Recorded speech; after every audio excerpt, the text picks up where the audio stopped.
ഗ്ലോറിക്കകത്തെ പ്രധാനപ്പെട്ട ഒരു ഘടകമാണ് സാന്നിധ്യം. ഞാൻ ഈ ബൈബിൾ ഉടനീളം പഠിച്ചപ്പോൾ ഈ ബൈബിളിലെ ചില ഭക്തന്മാർ സാന്നിധ്യത്തോടൊപ്പം അധികം സമയം ചെലവഴിച്ചവരുണ്ട്. മോശ, യോശുവ, ദാവീദ് ഇങ്ങനെയുള്ള അഭിഷിക്തന്മാർ സാന്നിധ്യത്തിൽ സമയം ചെലവഴിച്ചു. അവർ മറ്റെല്ലാത്തിനേക്കാളും ഉപരി സാന്നിധ്യത്തെ സ്നേഹിച്ചു.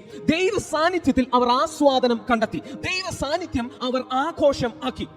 അങ്ങനെയുള്ളവരുടെ ലൈഫ് ഞാൻ പഠിച്ചപ്പോൾ എനിക്ക് മനസ്സിലായി, മറ്റുള്ളവരുടെ ലൈഫിൽ നിന്ന് അത് ഒത്തിരി വ്യത്യസ്തമാണ്.